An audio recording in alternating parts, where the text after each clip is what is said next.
الحمد لله الذي هدانا لهذا وما كنا لنهتدي لولا أن هدانا الله. أما بعد، فأعوذ بالله من الشيطان الرجيم. بسم الله الرحمن الرحيم. إنا أنزلناها في ليلة القدر وما أدراك ما ليلة القدر. ليلة القدر خير من 1000 شهر.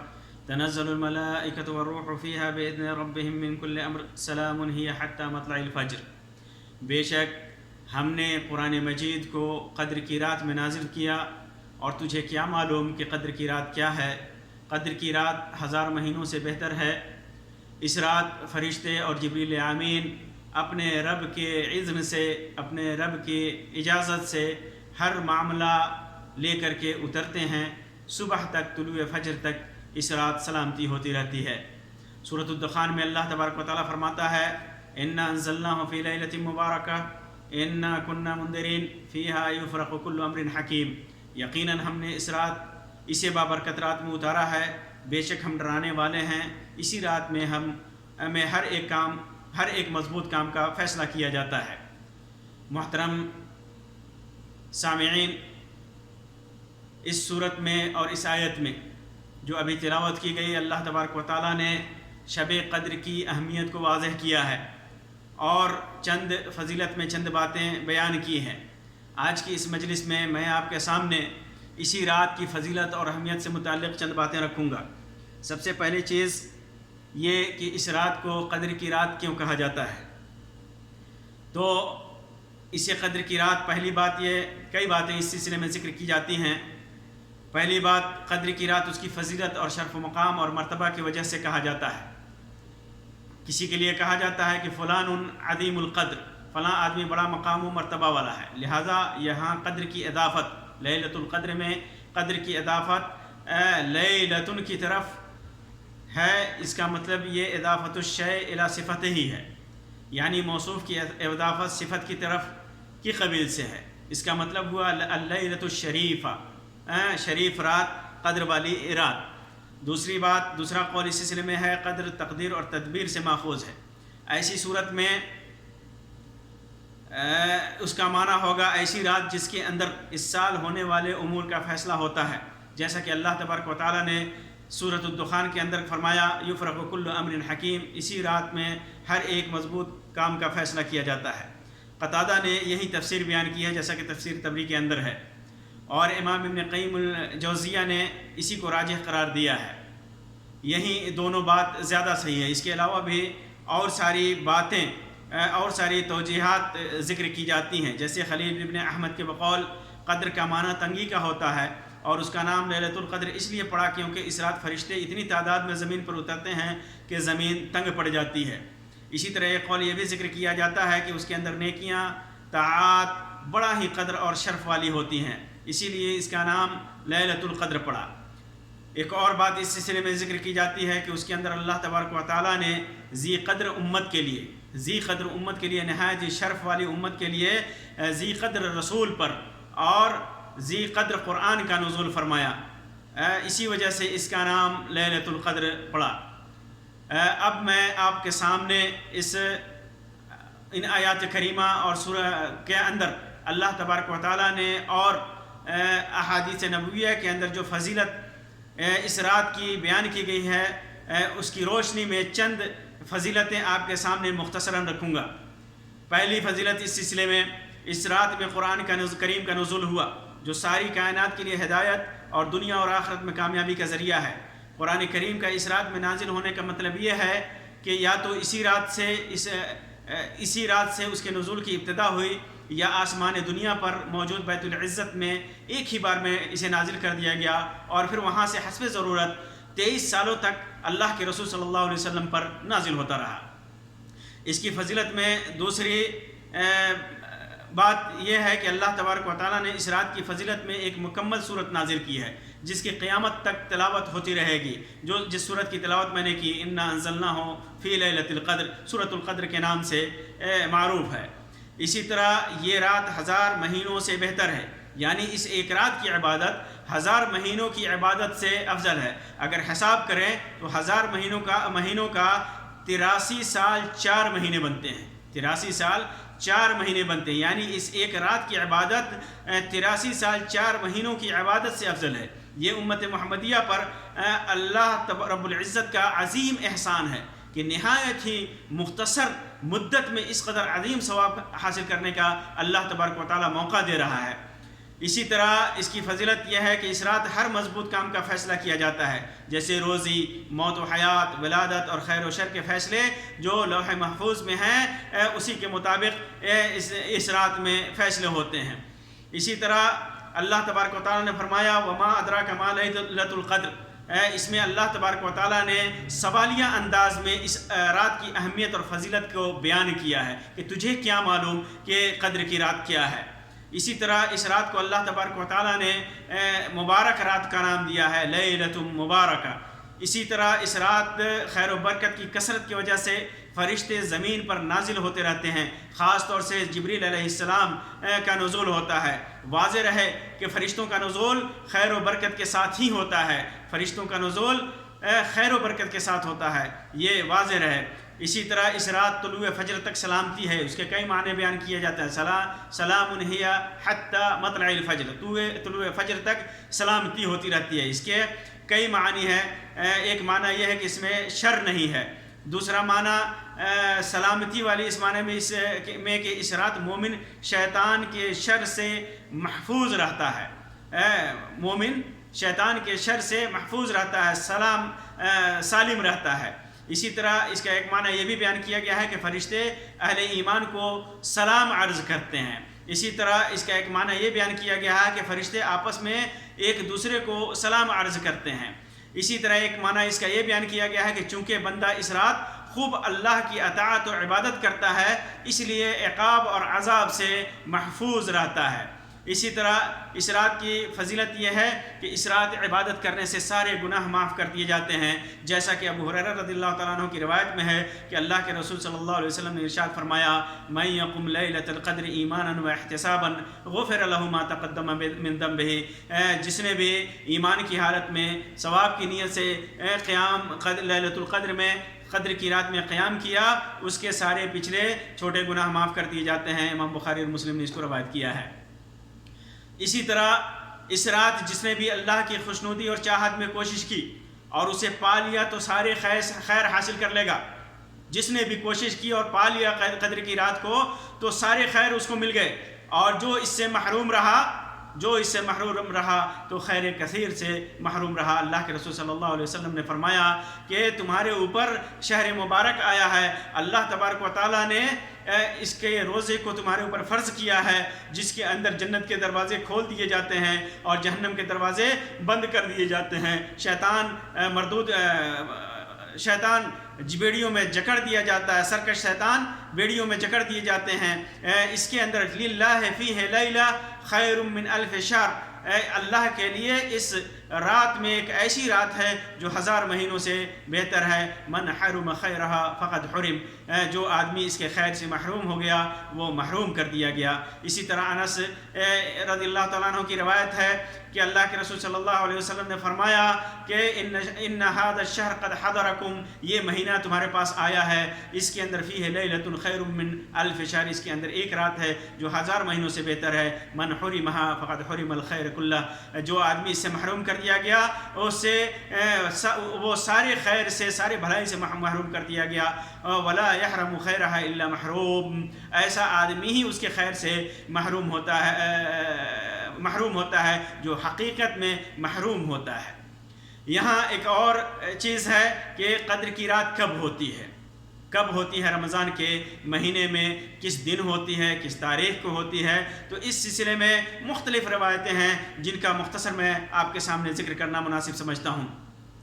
پہلی چیز کی قدر کی رات رمضان کے آخری عشرے کی طاق راتوں میں ہوتی ہے۔ اللہ کے رسول صلی اللہ علیہ وسلم نے ارشاد فرمایا تحروا لیلۃ القدر فی العشر الاواخر من رمضان، کہ رمضان کے آخری عشرے میں لیلۃ القدر کو تلاش کرو۔ اور اسی طرح ایک روایت میں ہے فی الوتر من العشر الاواخر من رمضان، آخری رمضان کے آخری عشرے کے طاق راتوں میں لیلۃ القدر کو تلاش کرو، متفق علیہ روایت ہے۔ اور عبداللہ ابن عمر رضی اللہ تعالیٰ عنہما کی روایت ہے، فرماتے ہیں کہ اللہ کے رسول صلی اللہ علیہ وسلم کو شب قدر کے بارے میں نے فرماتے ہوئے سنا کہ ان ناسا منکم قد اروا انہا فی السبع الاول، تم میں سے بہت کچھ لوگوں کو یہ دکھایا گیا ہے کہ لیلۃ القدر پہلے 7 دنوں میں ہے، پہلے 7 دنوں میں ہے۔ وَأُرِيَ نَاسٌ مِّنكُمْ أَنَّهَا فِي السَّبْعِ الْغَوَابِرِ، اور تم میں سے بعض لوگوں کو دکھایا گیا، کچھ لوگوں کو دکھایا گیا کہ یہ بقیہ یعنی آخری 7 میں ہے۔ فَالْتَمِسُوهَا فِي الْعَشْرِ الْغَوَابِرِ، تو تم اسے رمضان کے آخری 10 دنوں میں تلاش کرو۔ امام مسلم نے اس کو روایت کیا ہے۔ اسی طرح عبداللہ ابن عباس رضی اللہ تعالیٰ عنہما کی روایت ہے، فرماتے ہیں کہ اللہ کے رسول صلی اللہ علیہ وسلم نے فرمایا تم لوگ اسے رمضان کے آخری 10 دنوں میں تلاش کرو جب نورانی راتیں باقی رہ جائیں یا 5 راتیں باقی رہ جائیں، یعنی 21ویں 23ویں 25ویں راتوں میں شب قدر کی تلاش کرو۔ اسی طرح ابو ہریرہ رضی اللہ تعالیٰ عنہ سے مروی ہے کہ اللہ کے رسول صلی اللہ علیہ وسلم نے ارشاد فرمایا مجھے قدر کی رات دکھائی گئی، پھر میرے بعض گھر والوں نے مجھے جگا دیا، تو تم لوگ اسے آخر کے 10 دنوں میں تلاش کرو۔ عائشہ رضی اللہ تعالیٰ عنہ کی روایت فرماتی ہیں کہ اللہ کے رسول صلی اللہ علیہ وسلم نے ارشاد فرمایا تحروا لیلۃ القدر فی الوتر من العشر الاواخر من رمضان، کہ تم لوگ رمضان کے آخری عشرے کے طاق راتوں میں، وتر راتوں میں اسے تلاش کرو۔ وتر راتیں مطلب 21 23 25 27 اور 29 کی رات۔ امام بخاری نے اس کو روایت کیا۔ اسی طرح ابو سعید خدری رضی اللہ تعالیٰ عنہ کی روایت ہے، فرماتے ہیں کہ اللہ کے رسول صلی اللہ علیہ وسلم نے ہمیں خطبہ دیا اور ارشاد فرمایا کہ مجھے قدر کی رات دکھائی گئی، پھر میں بھلا دیا گیا، تو تم لوگ اسے آخری عشرے کی ہر طاق رات میں تلاش کرو۔ اسی طرح ایک روایت میں آخری 9 دنوں کا ذکر ہے، جیسا کہ عبداللہ ابن عمر رضی اللہ تعالیٰ عنہ کی روایت ہے کہ اللہ کے رسول صلی اللہ علیہ وسلم نے فرمایا تحینوا لیلۃ القدر فی العشر الاواخر او قال فی التسع الاواخر، کہ عشر اواخر میں لیلۃ القدر کو تلاش کرو، یا کہا کہ فی التسع الاواخر، آخری 9 دنوں میں تلاش کرو۔ امام مسلم نے اس کو روایت کیا ہے۔ اسی طرح عبداللہ ابن عمر رضی اللہ تعالیٰ عنہ سے مروی ہے کہ اللہ کے رسول صلی اللہ علیہ وسلم نے ارشاد فرمایا لیلۃ القدر آخری 10 راتوں میں تلاش کرو، یا عبداللہ ابن عباس رضی اللہ تعالیٰ عنہ کی روایت فرماتے ہیں کہ اللہ کے رسول صلی اللہ علیہ وسلم نے ارشاد فرمایا ہی فی العشر ہی فی 9 یمضین او فی 7 یبقین، فی 9 یمضین او فی 7 یبقین، یعنی لیلۃ القدر۔ امام بخاری نے اس کو روایت کیا۔ فرماتے ہیں کہ شب قدر رمضان کے آخری عشرے میں پڑتی ہے جب 9 راتیں گزر جائیں یا 7 باقی رہ جائیں۔ اسی طرح ایک روایت میں 29ویں 27ویں اور 25ویں کا ذکر ہے۔ عبادہ ابن صامت رضی اللہ تعالیٰ عنہ فرماتے ہیں کہ اللہ کے رسول صلی اللہ علیہ وسلم ہمیں شب قدر کی خبر دینے کے لیے تشریف لا رہے تھے کہ 2 مسلمان آپس میں جھگڑنے لگے۔ اس پر آپ صلی اللہ علیہ وسلم نے فرمایا کہ میں آیا تھا کہ تمہیں شب قدر بتا دوں، لیکن فلاں نے آپس میں جھگڑا کر لیا، پس اس کا علم اٹھا لیا گیا، اور امید یہی ہے کہ تمہارے حق میں یہی بہتر ہوگا، پس تم اس کی تلاش آخری عشرے کی 9 یا 7 یا 5 کی راتوں میں کیا کرو۔ اسی طرح بعض روایتوں میں 27ویں رات کا ذکر ہے۔ ابی ابن کعب رضی اللہ تعالیٰ عنہ فرماتے ہیں کہ اللہ کی قسم میں جانتا ہوں کہ وہ کون سی رات ہے، میں جانتا ہوں کہ وہ کون سی رات ہے، یہ وہی رات ہے جس کے قیام کا حکم ہمیں اللہ کے رسول صلی اللہ علیہ وسلم نے دیا ہے، اور وہ 27ویں کی رات ہے۔ اسی طرح ابو ہریرہ رضی اللہ تعالیٰ عنہ کی روایت ہے کہ فرماتے ہیں کہ تذاکرنا لیلۃ القدر عند رسول اللہ صلی اللہ علیہ وسلم، ہم لوگوں نے اللہ کے رسول صلی اللہ علیہ وسلم کے پاس لیلۃ القدر کا تذکرہ کیا، تو اللہ کے رسول صلی اللہ علیہ وسلم نے فرمایا ایکم یذکر حین طلع القمر وهو مثل شق جفنۃ۔ امام مسلم نے اس کو روایت کیا ہے کہ اللہ کے رسول صلی اللہ علیہ وسلم نے فرمایا کہ کون تم میں سے یاد رکھتا ہے شب قدر اس رات میں ہے کہ چاند طلوع ہوتا ہے، اور وہ ایسا ہوتا ہے جیسے تشت کا ایک ٹکڑا، تشتری کا ایک ٹکڑا ہوتا ہے، ایسے ہوتا ہے۔ تو ابو الحسین فارسی کہتے ہیں کہ اس سے مراد 27ویں کی رات ہے، کیونکہ چاند مذکورہ صفت کے مطابق اسی رات طلوع ہوتا ہے۔ 27ویں کی رات ہی جس صفت پہ اللہ کے رسول صلی اللہ علیہ وسلم نے بیان فرمایا 27 کی رات ہی طلوع ہوتا ہے۔ بعض روایتوں میں 23ویں کا ذکر ہے، جیسا کہ عبداللہ ابن انیس رضی اللہ تعالیٰ عنہ کی روایت میں ہے کہ اللہ کے رسول صلی اللہ علیہ وسلم نے فرمایا کہ میں نے لیلۃ القدر مجھ کو دکھایا گیا، پھر میں بھلا دیا گیا، اور میں صبح میں نے خود کو دیکھا کہ میں پانی اور مٹی میں سجدہ کر رہا ہوں۔ قال فرماتے ہیں کہ فمطرنا لیلۃ 23، بارش ہوئی تھی 23 کی رات میں۔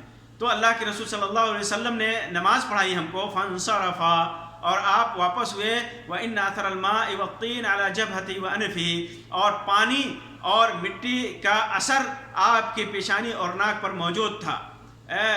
اور یہ اس روایت میں عبداللہ ابن انیس کہا کرتے تھے کہ یہ 23 کی رات تھی۔ امام مسلم نے اس کو روایت کیا ہے۔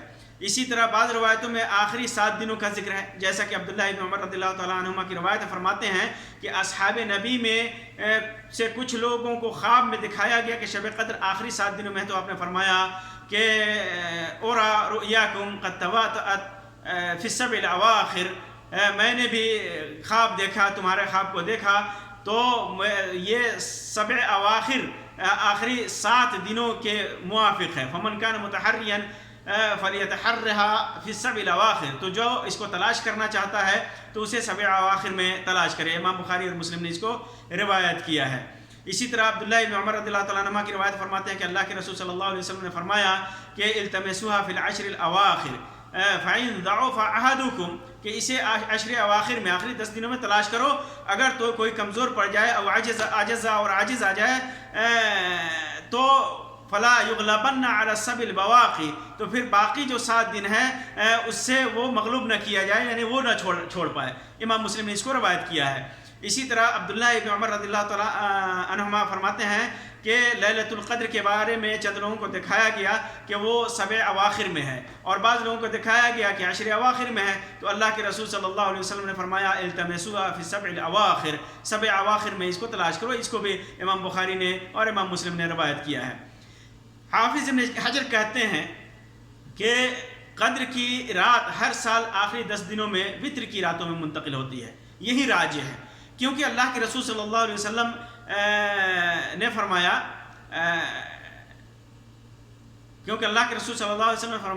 التمسوها فی العشر الاواخر من رمضان، اسے رمضان کے آخری عشرے میں تلاش کرو۔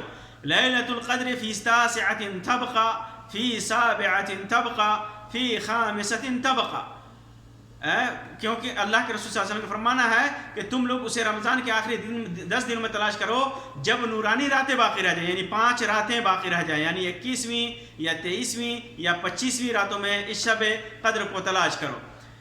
تو معلوم کیا ہوا کہ شب قدر متعین نہیں، اللہ تبارک و تعالیٰ نے کسی ایک رات میں اس کو محصور نہیں رکھا ہے، بلکہ اس کو رمضان کے آخری 10 دنوں میں رکھا ہے، اور خاص طور سے طاق راتیں جو ہیں 21ویں 23ویں 25ویں 27ویں اور 29ویں کو رکھا ہے۔ کسی رات میں، چونکہ روایات ہر رات کے سلسلے میں ہے، 21ویں کے بارے میں بھی ہے، 23ویں کے بارے میں بھی ہے، 25ویں بھی ہے، 27ویں بھی ہے، 29ویں بھی ہے، ساری روایتیں ملتی ہیں، تو اسے یہی پتہ چلتا ہے ساری روایتوں کو اکٹھا کر کے کہ شب قدر کسی ایک رات میں محصور نہیں ہے، بلکہ مختلف راتوں میں شب قدر اللہ تبارک و تعالیٰ اسے منتقل کرتا رہتا ہے، تاکہ زیادہ سے زیادہ لوگ ان راتوں کو، اس رات کی تلاش میں اللہ تبارک و تعالیٰ کی عبادت زیادہ سے زیادہ کر سکیں۔ اس کی علامت کے سلسلے میں بھی کئی باتیں ذکر کی جاتی ہیں، بہت ساری روایتیں ہیں، صحیح مسلم کے اندر ہے وہ کہ ہی لیلۃ ابی بن کعب رضی اللہ تعالیٰ عنہ کی روایت ہے، وہ فرماتے ہیں کہ یہ 27 وہ رات ہے جس کی صبح کو 27 تاریخ ہوتی ہے، اور نشانی کیا ہے اس کی شب قدر کی؟ یہ ہے کہ اس کی صبح کو سورج نکلتا ہے، وَأَمَارَاتُهَا أَن تَطْلَعُ الشَّمْسُ فِي صَبِيحَةِ يَوْمِهَا بَيْضَاء، صبح کو سورج نکلتا ہے اور اس میں شعاع نہیں ہوتی، سورج کے اندر شعاع نہیں ہوتی۔ اور ابن حبان کی روایت میں ہے کہ اس کی علامت یہ ہے کہ ان تطلع الشمس فی صبیحۃ یومها بیضاء لا شعاع لها کأنها تست، جیسے وہ تست ہو، تشتری ہو۔ قاضی عیاض نے لکھا ہے کہ اس کی 2 وجہیں ہو سکتی ہیں، یہ علامت اس رات میں رہی ہو جس رات میں اللہ کے رسول صلی اللہ علیہ وسلم نے خبر دی تھی اور اسے ان لوگوں کے لیے بطور علامت آپ نے بتایا تھا، تو وہ اس کے ساتھ خاص ہو، ہر رات کے ساتھ خاص نہ ہو، بغیر علامت کے راتیں ہوں، یا یہ کہ اس سورج کی خاص صفت رہی ہو، یعنی اس رات وہ سورج خاص اسی صفت پہ نکلا ہو۔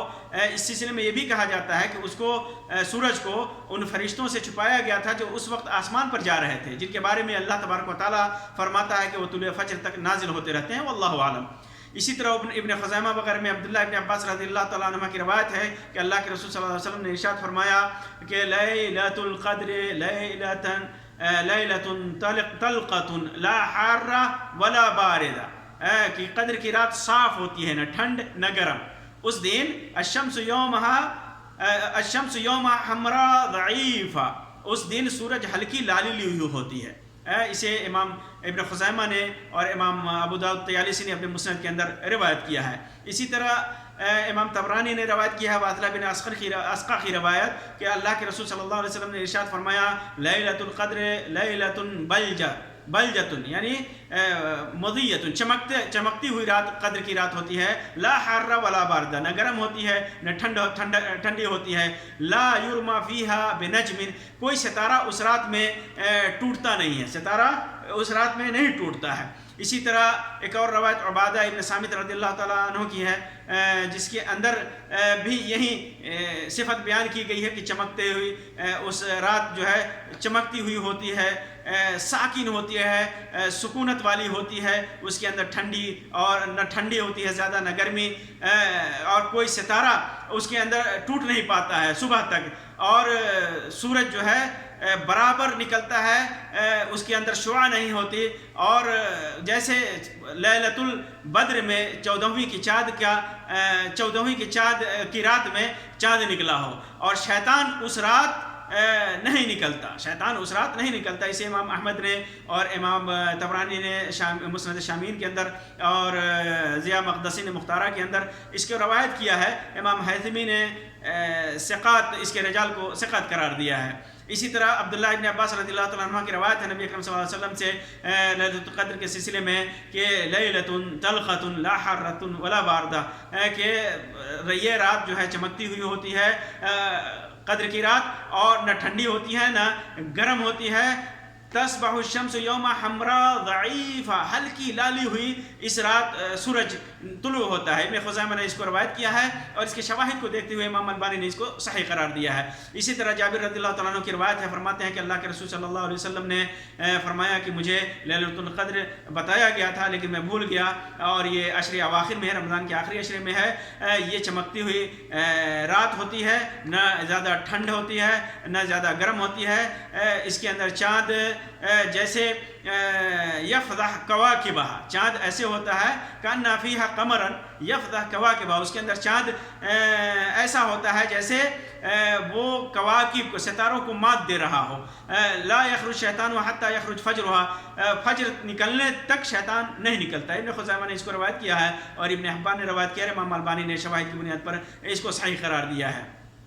اسی طرح فرشتے اس رات زمین پر کنکریوں کے مانند اترتے ہیں، جیسا کہ اللہ کے رسول صلی اللہ علیہ وسلم نے فرمایا۔ اسے ابن خزیمہ اور امام احمد نے روایت کیا ہے، اور صحیح الجامع کے اندر امام البانی نے اس کو حسن قرار دیا ہے۔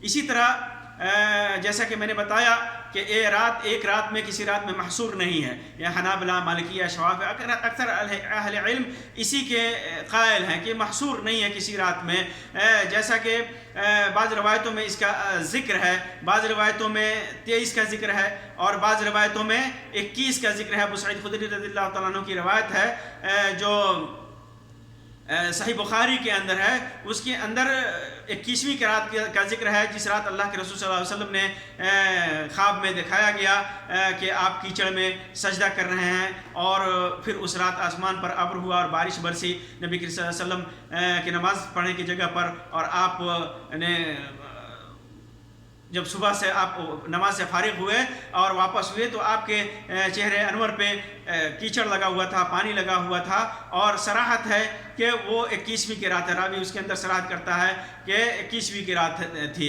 اسی طرح عبداللہ ابن امیس کی روایت کے اندر جیسا کہ میں نے بیان کیا پہلے، روایت جو امام مسلم نے جس کو روایت کیا ہے اور امام احمد اور بحقی نے بھی اس کو ذکر کیا ہے، اس کے اندر 23ویں کی صراحت ہے۔ معلوم کیا ہوا کہ قدر کی رات ایک رات میں محصور نہیں ہے، مختلف راتوں میں ہے، اور اس کی وجہ یہی ہے کہ انسان زیادہ سے زیادہ اللہ تبارک و تعالیٰ کی عبادت میں اپنا وقت گزار سکے، اس فضیلت والے مہینے کے آخری فضیلت والے عشرے کو خاص طور سے اس کا فائدہ اٹھا سکے اور زیادہ سے زیادہ عبادتوں میں گزار سکے۔ قدر کی رات کے لیے کوئی خاص عبادت نہیں ہے، کوئی خاص عبادت متعین نہیں ہے کہ اس طریقے پہ نماز پڑھنی ہے یا اس طریقے پہ ذکر و اذکار کرنا ہے۔ جو بھی انسان کو میسر ہو اللہ تبارک و تعالیٰ کی عبادت کرے، اللہ تبارک و تعالیٰ کا ذکر و اذکار کرے، دین کا جو بھی کام ہو، صدقہ و خیرات ہو، تلاوت قرآن مجید ہو، ذکر و اذکار ہو، تسبیحات ہوں، نوافل کا اہتمام ہو، تراویح کا قیام ہو، جو بھی انسان پڑھنا چاہے اللہ تبارک و تعالیٰ کے لیے پڑھیں۔ اور خاص طور سے اس رات کے لیے ایک دعا منقول ہے جو عائشہ رضی اللہ تعالیٰ عنہ سے مروی ہے، فرماتی ہیں کہ انہوں نے اللہ کے رسول صلی اللہ علیہ وسلم سے پوچھا کہ اللہ کے رسول صلی اللہ علیہ وسلم یہ بتا دیجئے کہ اگر لیلۃ القدر مجھے معلوم ہو تو میں کیا پڑھوں، اس کے اندر کون سی دعا کروں؟ تو اللہ کے رسول صلی اللہ علیہ وسلم نے فرمایا کہو اللہم عفو تحب العفو فاعف عنی، اللہم انک عفو تحب العفو فاعف عنی، اے اللہ تو سراپا معافی ہے، تو سراپا عفو ہے، اس لیے تو مجھے معاف کر دے۔ یہ لیلۃ القدر میں یہ دعا مشروع ہے۔ اس حدیث کو امام ترمذی نے، امام ابن ماجہ نے، امام احمد نے روایت کیا ہے۔ امام ترمذی نے اس کو حسن صحیح قرار دیا ہے اور امام نووی نے اس اذکار کے اندر اس کی سند کو صحیح قرار دیا ہے۔ اسی طرح امام ابن قیم نے اعلام الموقعین کے اندر اس کو صحیح قرار دیا ہے۔ امام البانی نے صحیح سنن ترمذی کے اندر امام البانی نے بھی اس کو صحیح قرار دیا ہے۔ تو یہ دعا ہمیں زیادہ سے زیادہ ان راتوں میں پڑھنا چاہیے، زیادہ سے زیادہ ہمیں اللہ تبارک و تعالیٰ کی عبادت کرنی چاہیے۔ اللہ تبارک و تعالیٰ سے دعا ہے کہ اللہ تبارک و تعالیٰ ہمیں اس فضل اور قدر والی رات کو پہنچنے کی توفیق عطا فرمائے۔ اللہ تبارک و تعالیٰ ہمیں توفیق دے کہ اس سارے عشرے میں، آخری عشرے میں ہم اس قدر عبادت کریں کہ ہم اس رات کو پالیں اور پھر ہماری عبادت 1000 مہینوں کی عبادت سے بہتر ہو جائے۔ اللہ تبارک و تعالیٰ اس عبادت کو قبول فرمائے۔ اللہ تبارک و تعالیٰ ہمیں گناہوں سے اور برائیوں سے بچائے۔ آمین یا رب العالمین۔ وآخر دعوانا ان الحمد للہ رب العالمین، وصلی اللہ علی خیر خلقہ وسلم، والسلام علیکم ورحمۃ اللہ وبرکاتہ۔